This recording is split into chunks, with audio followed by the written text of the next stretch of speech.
Perkara kasus perundungan atau bullying siswa yang menyeret anak seorang selebritas membuat Binus School Serpong buka suara.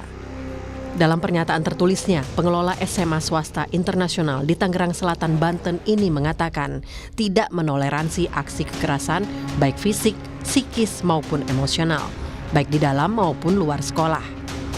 Pihak sekolah pun mengatakan sedang menginvestigasi, bahkan seluruh siswa yang terbukti terlibat telah dikeluarkan. Disiplin tegas juga diberikan untuk siswa yang melihat namun membiarkan aksi perundungan terjadi. Sementara dari hasil gelar perkara polisi Selasa 20 Februari, kasus bullying siswa Binus School Serpong sudah naik ke penyidikan. Polisi mengantongi keterangan saksi, korban dan keluarganya, serta bukti video perundungan. Tetapi polisi belum menetapkan pelaku anak dalam kasus ini. Proses tahapan yang sebelumnya dari penyelidikan kini sudah naik ke proses penyidikan. Berarti ini maksudnya sudah ada terduga pelaku yang mengerucut berapa orang atau bagaimana? Saat ini masih didalami untuk siapa yang terlibat, baik itu terduga pelaku dan sebagainya. Komisi Perlindungan Anak Indonesia KPAI bersama Unit Pelayanan Terpadu Daerah Perlindungan Perempuan dan Anak Kota Tangerang Selatan dan Kemendikbud juga sudah mendatangi warung Ibu Gaul yang menjadi tempat terjadinya perundungan. KPAI juga meminta keterangan pihak sekolah dan memastikan hak pendidikan korban dan terduga pelaku. Kami memang berkunjung ke sekolah, ya. Kemudian untuk apa? Kami sekali lagi memastikan proses ini berjalan lancar, kemudian bagaimana kondisi anak-anak yang mereka bersekolah di sana, baik sebagai anak korban atau anak berkonflik dengan hukum. Kemudian kami memastikan hak-hak pendidikannya bagaimana. Terus yang terakhir ini tadi kesini karena mau melihat ya, mengkonfirmasi informasi yang kami dapatkan, katanya jauh lokasi dari sekolah, ternyata cukup dekat. Tak hanya masuk rumah sakit, korban bullying juga mengalami trauma berat hingga takut keluar rumah.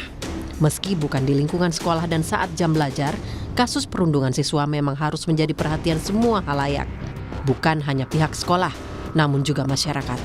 Tak heran kasus ini menjadi perhatian DPR, khususnya yang membawahi bidang pendidikan.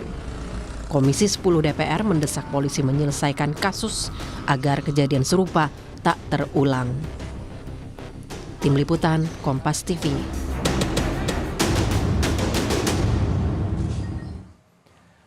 Usai perundungan, korban mendapat pendampingan psikologi dan pendampingan hukum.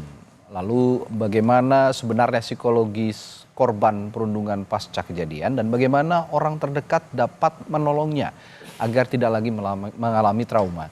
Kami akan membahasnya pagi hari ini bersama psikolog yang juga Ketua Himpunan Psikologi Indonesia HIMPSI, Andik Matulesi. Selamat pagi Pak Andik. Mohon maaf Pak Andik masih di mute sepertinya. Oke, selamat pagi, salam sehat selalu. Selamat pagi Pak Andik. Ya, ini Anda tentu sering menemui kasus-kasus perundungan seperti ini ya Pak Andik ya, kasus yang terjadi di Binus School Serpong ini. Nah, bagaimana sejauh ini Anda melihat kasus ini? Ya, kasus perundungan ini kalau saya lihat memang selalu terulang ya, tidak hanya di satu tempat sekarang ini yang di Binus, tapi di banyak tempat sebenarnya banyak sekali kasus-kasus perundungan yang terjadi. Dan kalau saya melihatnya memang persoalannya bukan pada hanya korban saja, tetapi harusnya pelaku perundungan itu juga harus mendapatkan tindakan-tindakan psikologis, gitu, layanan psikologis atau konseling. Jadi tidak hanya yang trauma saja, tetapi juga para pelaku juga harus diberikan tindakan-tindakan atau layanan psikologi. Ya, baik. Ya, Pak Andik, kalau sekarang kan banyak orang tua ya yang beranggapan bahwa wah saya sekolahkan anak saya di tempat yang terbaik, bahkan di tempat yang mungkin biaya pendidikannya relatif lebih besar, lebih tinggi, lebih mahal begitu. Nah ini juga tidak menjamin sepertinya, karena yang terjadi baru-baru ini di Binus School ini adalah lembaga pendidikan yang katakanlah kelas atas begitu ya. Nah, seharusnya ini lebih berpendidikan, namun masih saja terjadi perundungan. Nah, mengapa sebenarnya seorang ini bisa menjadi perundung dan ciri-cirinya bagaimana? Jadi banyak sekali sih penyebab dari orang melakukan perundungan ya, anak-anak remaja melakukan perundungan. Ada karena memang ini ingin menunjukkan powernya, ingin menunjukkan kekuatannya. Dan juga kadang-kala ada satu persoalan di rumah misalnya. Dia berada di lingkungan rumah yang tidak nyaman, yang penuh dengan kekerasan, itu juga akan memunculkan perilaku kekerasan. Jadi bukan hanya masalah sekolahnya saja, tetapi hal-hal di luar sekolah juga bisa menjadi penyebab orang melakukan perundungan. Seorang remaja misalnya pada saat dia berada di lingkungan keluarga yang tidak nyaman, tidak mendapatkan asupan emosi yang baik, juga akan bisa menjadi pelaku perundungan. Kalau dia berada di dalam geng, di mana geng itu terjadi pengajaran dalam tanda petik melakukan hal-hal yang negatif, kekerasan, itu juga akan bisa menjadi menyebabkan dia berperilaku perundungan. Begitu juga sekolah yang tidak memberikan ruang bagi mereka untuk saling menghargai satu dengan yang lain, hanya memberikan dalam konteks pembekalan kognitif semata, tidak ada soft skill, tidak ada pemahaman tentang empati, itu juga akan menjadi bagian penting di dalam faktor penyebab dari perundungan. Jadi banyak hal yang bisa menyebabkan terjadinya perilaku perundungan. Ya, ya kalau saya lihat kalau anak sekolah begitu ya, kan ingin populer, ingin dilihat begitu ya oleh temannya, ingin diakui begitu ya. Dan di satu sisi juga yang dirundung juga terkadang kalau lebih populer dari yang merundung itu juga akan terjadi bullying gitu. Nah ini yang harus sama-sama dihindari, dan itu tadi seperti kata Pak Andik, tidak hanya di sekolah tapi di rumah juga penting ya Pak Andik ya begitu ya. Ya, nah betul. Ya saat ini Pak Andik, kalau meskipun terduga pelaku ini sudah dikeluarkan dari sekolah, tapi secara psikologis apa yang dialami korban sejak kejadian hingga berapa lama trauma tersebut biasanya dialami oleh yang dirundung ini? Kekerasan sekecil apapun itu akan menyebabkan trauma. Ya, apalagi kemudian kalau kekerasan itu dilakukan bersama dan seakan-akan dia tidak hanya satu lawan satu gitu ya, tetapi dia merasa ada kelompok yang tidak menyukainya gitu. Sehingga seakan-akan itu sebuah kejadian yang menimbulkan persoalan trauma ke depan nanti. Bisa saja trauma itu bisa berkepanjangan kalau kemudian dia menjadi tidak ingin lagi berada di sekolah itu. Ya, karena dia merasa bahwa seakan-akan seluruh sekolah itu menganggap dia salah gitu, sehingga kemudian dia menjadi korban perundungan. Jadi, tapi sebenarnya gini, persoalannya kita jangan kemudian menyelesaikannya hanya pada korban saja. Korban iya pasti akan mengalami trauma. Tetapi para pelaku pun seharusnya mendapatkan konseling, mendapatkan tindakan psikologis, karena ada kemungkinan dia akan melakukan tindakan berulang misalnya.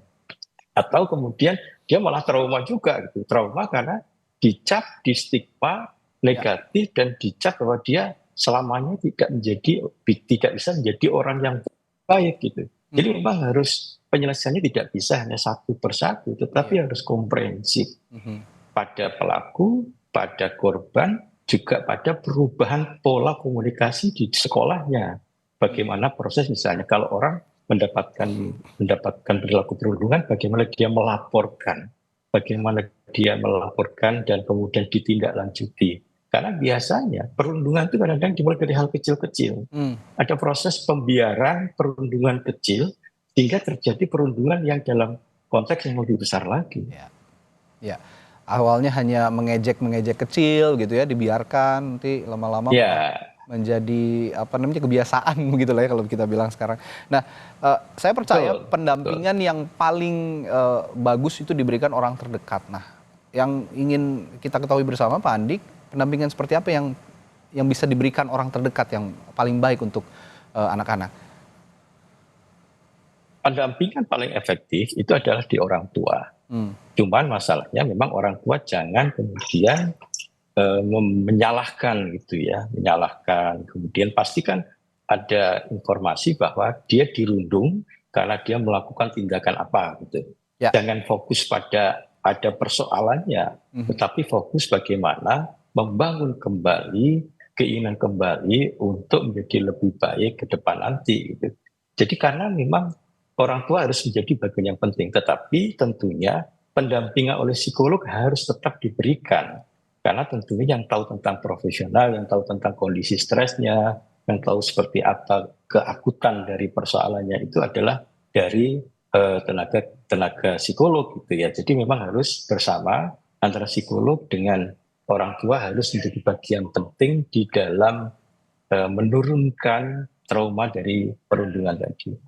Baik, terakhir Pak Andik, pesan dari Anda untuk para remaja atau siswa, pemuda begitu ya, agar tidak menjadi perundung dan yang lebih penting lagi tidak dirundung begitu. Apa pesan-pesan untuk mereka Pak Andik? Yang pertama harus ditekankan bahwa sekecil apapun kekerasan itu akan memberikan dampak. Baik dampak pada diri sendiri sebagai pelaku, maka ada kecenderungan dia akan melakukan tindakan yang berulang, tetapi juga akan memberikan dampak traumatis pada korban. Ya. Ini yang harus ditekankan. Artinya apa?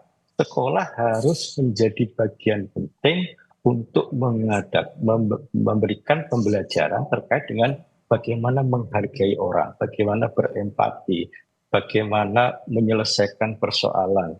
Dan ada katup-katup untuk menyelesaikan persoalan tadi. Misalnya ada teman sebaya yang dijadikan bagian untuk bimbingan konseling. Tidak hanya guru BK saja, tetapi juga ada teman sebaya yang kemudian akan menjadi bagian penting untuk menyelesaikan, menjadi tempat untuk menyelesaikan sejak awal gitu. Ya. Dan yang kedua, penyelesaian perundungan itu harus sejak awal. Pembiaran sekecil apapun itu akan menyebabkan terjadinya pengulangan perundungan. Dan yang ketiga, persoalan mengkaitkan dengan persoalan hukum itu juga tidak efektif gitu. Karena persoalannya bukan masalah dia itu seorang yang kriminal gitu ya. Tetapi sebenarnya ada persoalan-persoalan baik itu di rumah, baik itu di sekolah, baik itu di misalnya pengaruh dari internet, media sosial, itu juga akan mempengaruhi yang bersangkutan. Jadi paling tidak seorang anak masih punya masa depan yang panjang, sehingga harus diberikan asupan-asupan emosi, harus diberikan hal-hal yang positif, jangan sampai kemudian ada stigma baik terhadap korban maupun pelaku. Ya, ini keseimbangan sepertinya ya, apalagi sekarang arus informasi, teknologi begitu ya, dari yang seperti Anda katakan Pak Andik, dari internet, dari media sosial sangat deras, apalagi pada anak-anak ini yang juga harus diimbangi, tidak di rumah, tidak di sekolah, tapi dari internet begitu ya. Ini juga kita harus sama-sama awasi begitu. Baik, terima kasih psikolog yang juga Ketua Himpunan Psikologi Indonesia HIMSI, Andik Matulesi, telah berbagi perspektifnya pagi hari ini. Terima kasih banyak Pak Andik, sehat selalu, sampai jumpa lagi. Ya selalu, terima kasih.